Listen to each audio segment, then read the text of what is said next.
Hey guys, subscribe for daily content, and if you're shopping for gear, make sure you check out the description for the newest items at some of the very best online retailers. There's also links for some of the items that I personally recommend. Thanks! What's going on YouTube? Metal Complex here, and today I've got a short little knife review / knife overview to share with you guys. This is the Sencut Scitus, or at least that's how I'm going to pronounce it, S-C-I-T-U-S. This knife, by the time you're watching this video, should be available, so I will link it right down below in the description. It does help my channel when you use my links, but that is entirely up to you. Thanks to my patrons for supporting me. Please make sure to follow me on Instagram at metal_complex, and thanks so much to Sencut for sending this in for me to take a look at. Let's go ahead and get a measurement. This knife, overall length, by the way, this is an Ostap Hell design. Overall length is coming in at 8 inches, so this is a full-size knife. Blade length is 3.5 inches, and cutting edge is about 3.35. So those are measurements that a lot of people really like. Overall, size comparisons up against the Ontario Rat Model 1 and the Ontario Rat Model 2. So you can see here it's right about in between with a little bit of a slimmer profile. How about up against the Demco AD 20.5? How about up against the Spyderco Para 3? Just a few size comparisons today. I don't think we need too many. And finally, up against the Benchmade Bug Out, which it most closely compares to. It's just a little bit longer. How's the action on this guy? Sencut just keeps getting better and better. This Sencut is like the budget version of WE knives. It's all part of the same company, WE and Civivi. The action's very good. It's about what you'd expect from this company. There's no double clutch. The flipper tab is low profile. The the Detent is medium strength. You can push button it. You can light switch it. Plenty of access to the lock bar. It's just good, right? It's just what we expect. There's nothing wrong here. Let's go ahead and do a hardware check. I'm going to get out my tools. For some reason, the last 3 videos that I have done, I have misplaced this. There we go. My tools are very inexpensive and very recommendable. You can find them right down in the section of my description that talks about the tools I use on this channel. We have a T8 pivot. I believe we also have T8 body screws. Yeah, and in fact, I think that's it. This is cool how they do this. They use the lanyard bar as one of the integrity standoffs. The other standoff is the main, it's the main thing, keeping the scales apart.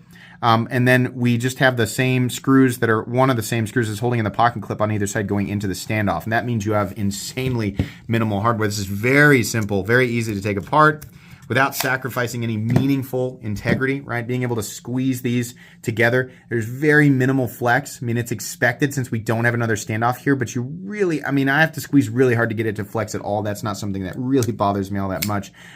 So I don't really have a problem with that. Doesn't feel like it's going to mess with the knife in any way. Let's go ahead and weigh the knife. For materials, we are looking at G10, in this case, a cool purple G10, steel liners, then we have a D2 blade. This is the only one that I've seen, but I would venture to guess that they'll have many colors, many different setups available. There is milling, by the way, on the inside for weight reduction. The weight on this knife comes in at 3.17 ounces, which means the ratios are better than perfect, actually. 3.17 ounces of weight for 3.5 inches of blade and 3.35 inches of cutting edge. That makes the ratios on this knife very good, very much worth carrying if you legally can. The weight is a little back of the pivot, though, so it will feel a little heavier than that, but it's not bad. Honestly, in hand, it feels just fine. Let's go ahead and measure blade stock thickness.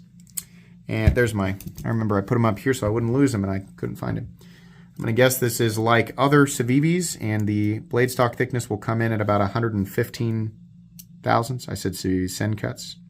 Yeah, almost right on the money, about 115 thousandths. Okay, meat and potatoes time. This is not a design that we have never seen before. In fact, it is very much the folding steak knife look that Sencut, Civivi, and WE have stuck to. But you know what? It does work, right? This is a very inexpensive knife, and I think it's well priced. I also like this a little bit more than the sort of cookie cutter designs that we see in this territory, especially from Sencut. I like that they add a little bit of character here. This is peel ply texture. They didn't do it the whole way. They outlined it and smoothed this area down, right? Milled out this area here and here. It looks nice. It looks a little bit better. They could have done the same thing they always do, which is just make it flat, but they didn't, right? A little bit more interesting way to create the cutout here and the lock-in for the index finger, right? Access to the lock bar is great. It's cut a little bit above the liner, and honestly, I mean, it's exactly how you want to do it. It's nice. If you're just going to have a flipper tab, you really want to get that exactly right. And they did. They got it exactly right. It looks good. And ergonomically, it's very comfortable. This is very open. This ledge right here is not sharp, so it's okay to choke back a bit or get right on it or right up underneath the flipper tab, which is also knocked down. It's just really accommodating.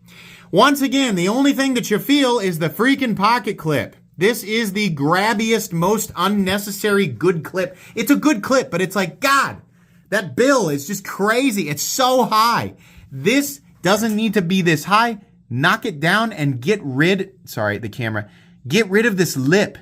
Why? Because it's grabby. This is a steel clip. You walk by something, a ledge that's sticking out, that clip's gonna grab it, right? You sit down on a bar stool, this catches the edge of the table, bends it out.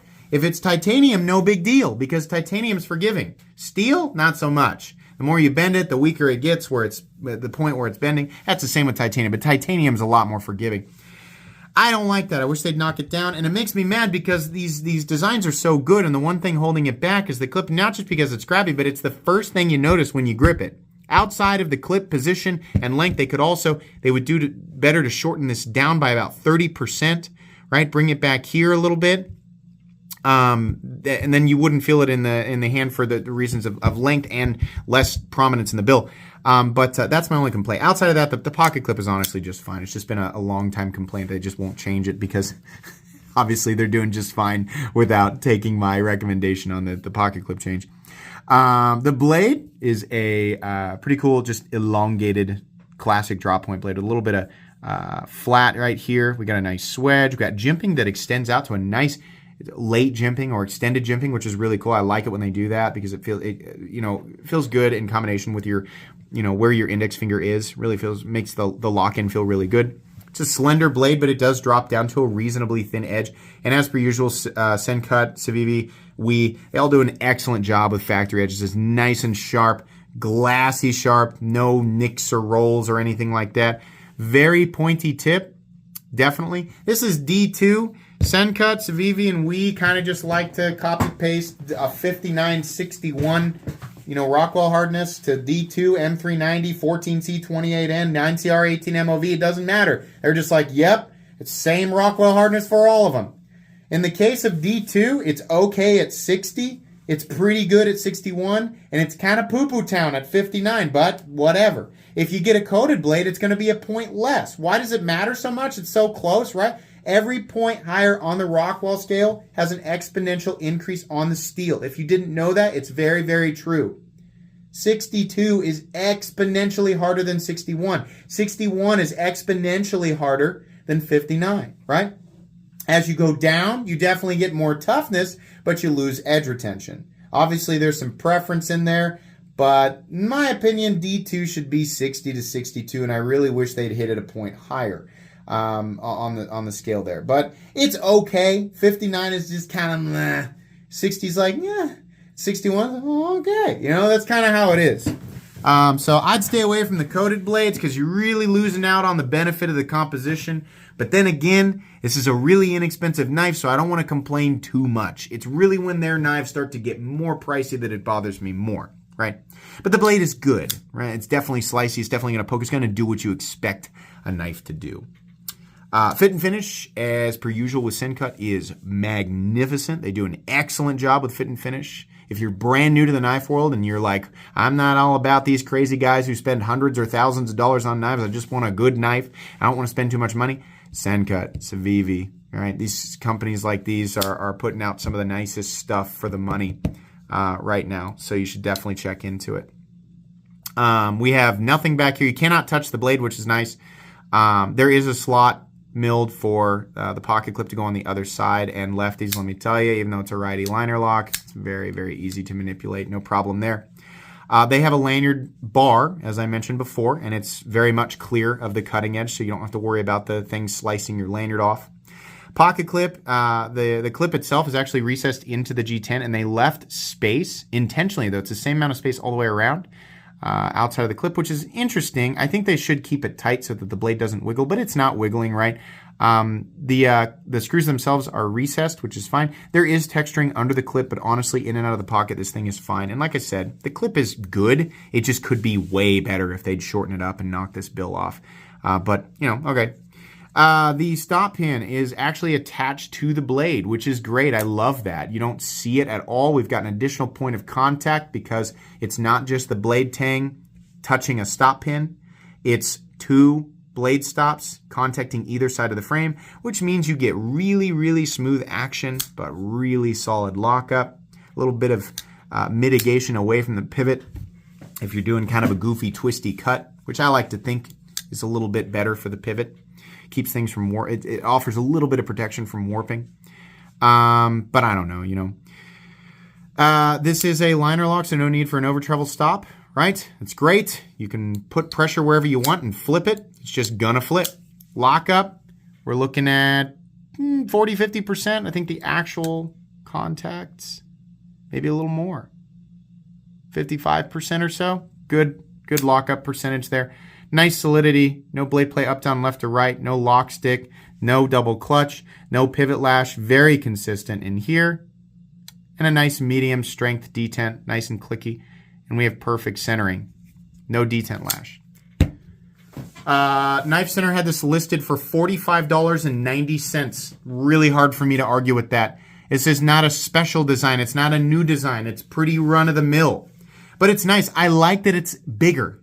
Right, we've got enough smaller knives. Anybody who's looking for a smaller knife, we got them. They're everywhere, right? It's like a gumball machine, one of those giant comical gumball machines that you see in a mall, right? It's like it's all the same thing, just pick a color, right? We got enough. This is a nice larger, more of a full size knife at 8 inches, 3.5 inches of blade. Still have that slender profile, nice and compact, good balance, good weight. Good flipper tab, good action, good overall quality, reasonable materials. D2 is fine, even with the potentially subpar Rockwell hardness on the blade. Everything's good here.